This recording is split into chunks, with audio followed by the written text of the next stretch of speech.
At my birthday, I walked into balloons, cake, candles, everything. But then I saw the banner. Congratulations, Amanda. It was my sister's graduation party, so I left quietly and did this. 2 weeks later, my sister would call in tears from the police station. I should have known better, but for one perfect stupid moment, I let myself believe it. That the music, the streamers, the cake, it was all for me. That my family, who had forgotten my birthday 3 years in a row, once because Amanda had a migraine, I had finally remembered I existed. I saw the lights, the guests, the decorations. People actually turned and clapped when I walked in. I almost laughed, like something out of a movie. For a full 3 seconds, I lived in a fantasy world where I was the favorite child. And then, congratulations, Amanda. Huge gold letters, a glittery banner stretched across the fireplace, my sister's name in cursive font. And just like that, I was slammed back into reality. Amanda strutted into the room like it was her wedding day. Tight white dress, cap and gown over one arm, phone all ready out for selfies. The applause doubled when she arrived. "Oh my God, you guys," she squealed. "I'm gonna cry." This is like everything. She didn't cry. She never cries, unless there's a camera or cash involved. I stood off to the side, still holding the gift bag I'd brought for my dad to give me from them, because I knew they wouldn't have one. I was used to it. I wasn't used to this. I found my mom in the kitchen and asked very calmly if they had meant to do this on my birthday. She looked confused, then guilty, then annoyed. "Well," she said, "we thought we'd celebrate both. You don't like a lot of attention anyway, right?" Then my dad chimed in from the couch like he was helping. "We ordered your favorite cake. See? We didn't forget, right?" A cake with Amanda's face on it, a graduation cap, and congratulations. Amanda written in gold frosting. Really screamed. "Happy birthday, Oliver." Amanda finally looked over and saw me. "Oh, hey," she said, air kissing my cheek. "You didn't tell me you were coming. That's chill, though. We can share the party, unless that makes you feel weird." She said it like I was a guest who wandered in off the street. Then she added, "Hope you don't mind. We kind of used your credit card for the cake. It was just easier." That's when my smile cracked. I pulled out my phone and checked my banking app just in case, and there it was. A $900 catering charge, a $500 venue deposit from 3 days ago, a $200 floral order with the note for Amanda's big day. 4. I felt heat crawl up my neck. Not rage, not yet, just shame. The kind of shame that sits in your throat and chokes you slowly. I didn't say anything, didn't make a scene. I just turned around and walked out. I think someone asked where I was going. Amanda might have said, "You're seriously leaving? Ugh, are you going to be dramatic about it?"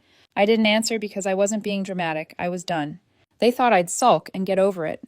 What I actually did was file a police report. And 2 weeks later, Amanda would be calling me sobbing from the police station. The first time I realized my sister Amanda could get away with murder. She was 6 and I was 8. She'd stolen a $20 from Mom's purse. When I found it in her Barbie dream house and told our parents, Amanda burst into tears, pointed at me, and said, "He made me do it." I was grounded for 2 weeks. Amanda got ice cream because she was clearly distressed. That was the beginning, or at least the first time, I remember realizing the scoreboard wasn't exactly balanced in our house. Back then, I thought maybe it would even out when we were older, that maybe eventually people would see through her act. They didn't. Because Amanda didn't grow out of that phase. She perfected it, and my parents, they clapped every step of the way. Growing up, she had an audience. Her entire personality was a stage performance. Perfect smile, perfect hair, perfect tearful apologies followed by 0 consequences. If I got a B+ on a test, my parents would say, "Next time aim higher." If Amanda got a C-, it was, "She's doing her best. She's under a lot of pressure." She once borrowed my laptop for a school project and returned it with a cracked screen and 5 missing keys. When I told her she had to pay for the repair, she rolled her eyes and said, "I'm literally a student. You make money. Don't be selfish." She said it like I was being unreasonable for not wanting to sponsor her. Tech destruction, but Amanda didn't ask. Amanda took, and my parents called it love. When Amanda said she wanted to do a semester abroad in Italy, my parents raided the emergency fund. When I needed help covering a car repair to get to work after a layoff, I was told to budget better. I paid for my own college, every cent, took on 2 jobs, and ate more ramen noodles than I care to remember. Amanda, meanwhile, got a fully funded degree, no student loans, and a monthly allowance so she could focus on school. I wasn't bitter, not at first. I was exhausted. But I told myself, you're the older brother. You're supposed to sacrifice. Then came the medical lie. A year ago, Amanda called me late one night, sniffling, voice shaking, full Oscar-worthy performance. Said she needed $1,800 for a specialist. Told me not to tell Mom and Dad that she was scared and that it was probably nothing, but it could be serious. I wired the money within the hour. 2 weeks later, she posted a series of photos from a healing retreat in Tulum, yoga by the beach, crystal therapy, a $600 a night villa. When I confronted her, she blinked at me like I was being unreasonable. I was having an emotional crisis, she said. You don't understand how draining school has been. My parents' reaction? Let it go, Oliver. Amanda's always been sensitive. I didn't report her. I didn't even yell. I just started putting distance between us. Quietly, strategically. I changed passwords, removed my cards from shared delivery apps, made sure she couldn't access anything she hadn't earned. But apparently, she'd been planning something anyway. I found out later that Mom had used my old credit card, one I'd forgotten to cancel, because it was still linked to the account from last year's Thanksgiving groceries. Apparently, using my money for Amanda's party wasn't stealing. It was convenient. I should have expected it, but it still hit me in the gut hard. After I left the party, I sat in my car in silence for a long time, not crying, just staring, processing. It wasn't even about the money, though that was a blow. It was the realization that no matter how old we got, nothing had changed. I was still the backup plan, the afterthought, the wallet with legs. You know what my mom texted me that night? You embarrassed Amanda by walking out. You made everything about you again. I didn't respond. I opened my Photos app and scrolled back through Amanda's graduation posts. There she was, laughing by the cake I paid for, holding up a custom sign that said, Class of 2025. She did it. There was no mention of me, no birthday message, no tag, nothing. The next day, she posted a photo of her gifts and wrote, So grateful for my amazing family. Guess who wasn't in any of the pictures? I think that's when the emotion shifted. I wasn't just hurt anymore, I was furious, quietly furious. The kind that doesn't burn hot but cold, focused. I wasn't going to yell. I wasn't going to post about it. I was going to do something they never expected. Tell someone who could actually do something. I spent the next few days gathering receipts. Literally, my credit card statements showed every charge for the party, the cake, the catering, the decorations. A flower order with the message, for Amanda's big day, charged to me. The venue confirmation had Amanda's email and phone number listed. The invoice went to her inbox. The name on the rental contract, Amanda, on behalf of family. The card used mine. I even had old texts from months ago where Amanda had asked me, You're not going to make a big deal about your birthday, right? It's close to my graduation and I kind of want the spotlight LOL. At the time, I ignored it. But now it was gold evidence. Proof that this wasn't a misunderstanding. This was intentional. They used me again. I didn't tell anyone I was filing a report, not my parents, not Amanda, just walked into the police station with a folder and the quiet determination of someone who has finally had enough. The officer who took my statement looked genuinely uncomfortable when I explained who it was. I told him it was fine. I wasn't looking to ruin my sister's life. I just wanted to stop her from ruining mine. I signed the paperwork, I answered the questions, I walked out. 2 days later, Amanda texted me, Hey, can you Venmo me for the Uber from the party? It was technically your night too. I didn't answer. 2 weeks later, she would be sitting in a police station sobbing into her phone, and for once, I wouldn't be the one she could count on to clean up the mess. She called me at 6:13 in the morning, not texted, not left a voicemail, called full on. Old school ringtone ringing through my half-asleep brain. I let it go to voicemail. She called again and again. The fourth time I answered, not because I wanted to, but because I thought maybe someone had died. Honestly, that would have been easier. Oliver, Amanda gasped, her voice cracking. Oh my God, I'm at the police station. They said there's a report, a fraud report with your name on it. What did you do? I sat up in bed, turned on the light, and blinked into the phone like it could give me strength. Oh, so that's the part you're shocked about, not the part where you stole from me. Silence. I didn't steal, she said instantly, on the defense. It was a party for both of us. Mom said it was fine. You're seriously doing this to your own sister? There it was. The classic Amanda defense strategy. Cry first, then play the family loyalty card. And if that doesn't work, spin it into a martyr monologue. Are you being questioned? I asked calmly. Ah, yes. They said they need me to verify the purchases, and the card wasn't mine, and now I might get charged with fraud. Oliver, you're ruining my life over a birthday party. No, I said, you're ruining your own life over years of treating me like a walking ATM. Later, I found out what really happened. Turns out, Amanda had taken a photo of my credit card months ago when I left my wallet on the counter during a family visit. She used the card, manually typed in the number, expiration date, and security code to pay for the venue deposit, the cake, the decorations. When the officer asked how she got the card details, she said, I thought he wouldn't mind. It was for both of us. She admitted she never asked, never told me, never even hinted. The officer asked, Did he give you permission? Amanda just blinked and said, Well, he didn't say no. That's the level of logic we were working with. By that afternoon, my phone was blowing up like a fire alarm. Texts from my mom, my dad, even my aunt, who I hadn't spoken to in 3 years.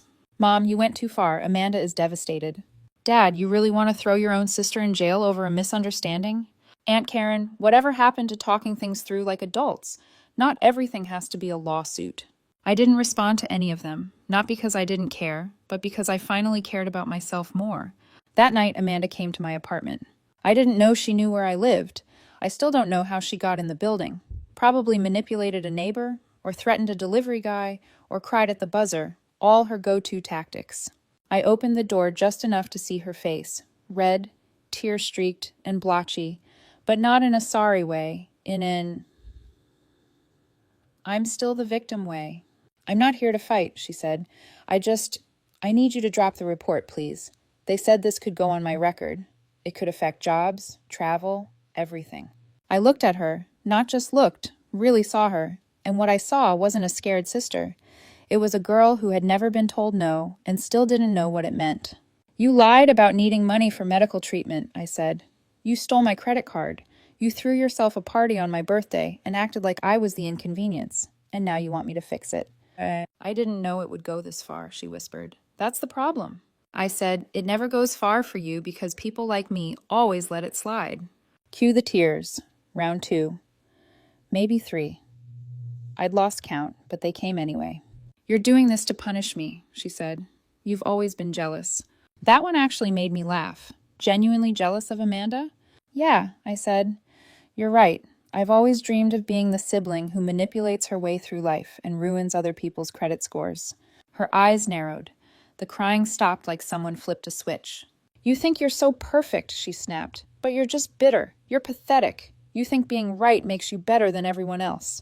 No, I said, but it does mean I'm not paying for a crime I didn't commit. I closed the door on her mid-rant.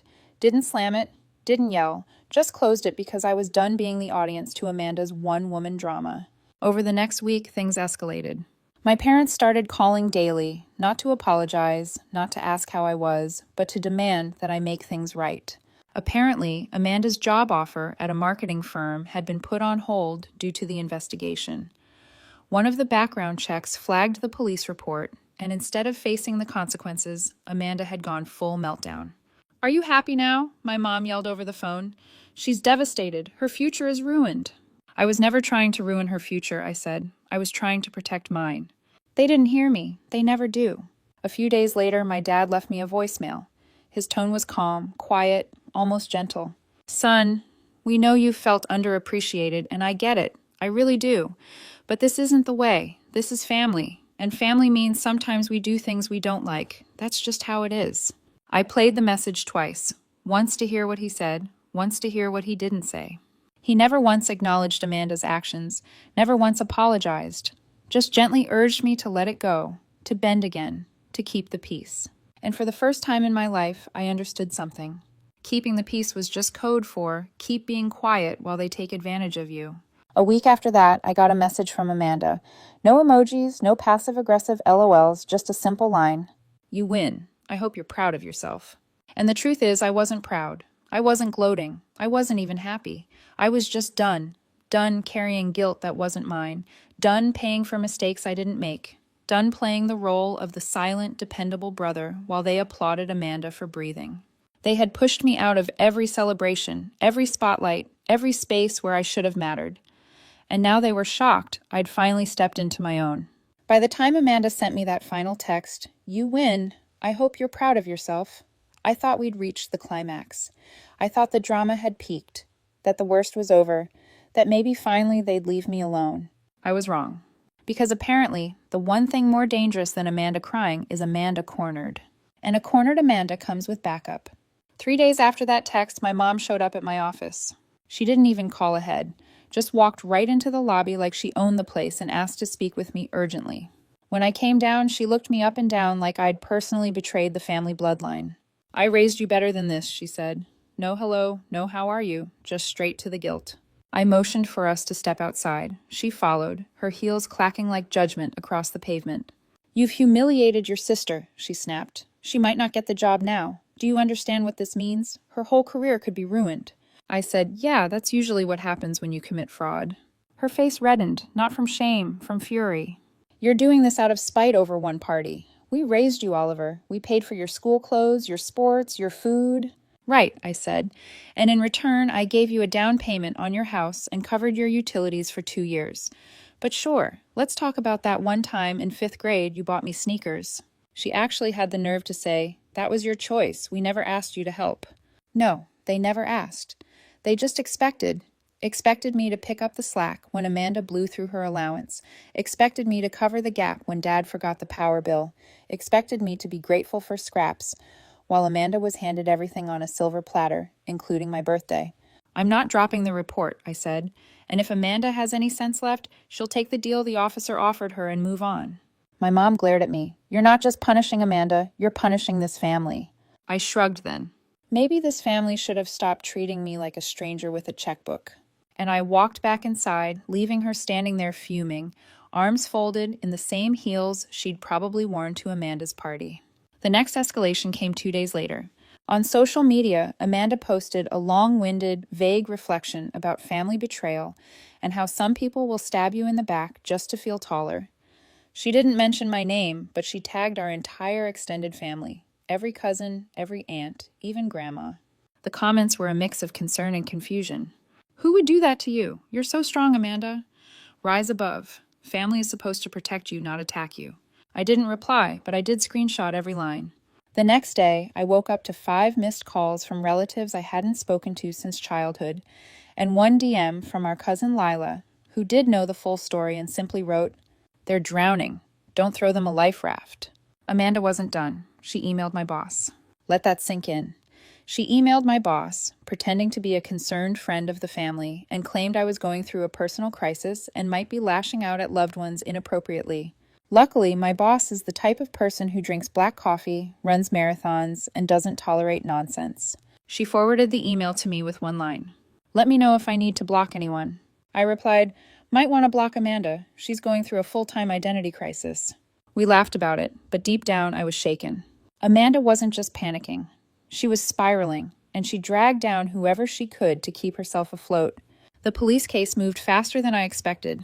Maybe because the evidence was so clean, maybe because Amanda's digital fingerprints were all over everything, maybe because the officer handling the report was the kind of guy who didn't like being lied to. They offered Amanda a deal. I repay the full amount, complete 100 hours of community service, enroll in a financial accountability workshop. In return, no charges filed, no permanent record. All she had to do was admit fault, own up to it, learn something. She refused, said it was humiliating, said it would make her look guilty. The officer's reply? "You are guilty." Eventually, her pride cracked, not because she suddenly developed self-awareness, but because the marketing firm that had been considering her application found out about the report. The offer was rescinded. No job, no launch pad, no dream career. Just Amanda sitting in her room in her parents' house throwing tantrums between phone calls to lawyers she couldn't afford. Guess who didn't bail her out this time? My parents. They made one final attempt to reel me back in. In a group call, the tone was soft, calculated like a PR campaign. "We just want to talk," my mom said sweetly. Amanda was on the call too, silent for a moment, then, "I'm sorry, okay? I didn't mean to hurt you." It was the flattest apology I've ever heard, like a child being forced to say sorry after shoving someone on the playground. "What exactly are you sorry for?" I asked. Another pause. "For taking your card without asking." "That's not what happened," I said. "You stole from me." The silence on the other end was thick. "You've made your point," my dad said finally, voice cold. "So what now? You gonna disown us? Is that what this is?" "No," I said. "I'm just done pretending any of this is normal." And then I hung up. No yelling, no drama, just quiet, final clarity. 3 months later, Amanda had completed the workshop and was working part-time at a pet supply store. Our parents still hadn't spoken to me directly, but I'd moved out of state, gotten a promotion, a fresh apartment, a small group of friends who knew me as me, not Amanda's brother. One evening, I got a message. Amanda again. "Saw you moved. Hope things are good. I could really use someone to talk to." I stared at it for a while. Then I turned off my phone, made a cup of tea, and sat on my balcony watching the city lights flicker like tiny silent fireworks. For once, my life wasn't about cleaning up her mess. And in that silence, I finally felt free. I still get mixed feelings about it sometimes.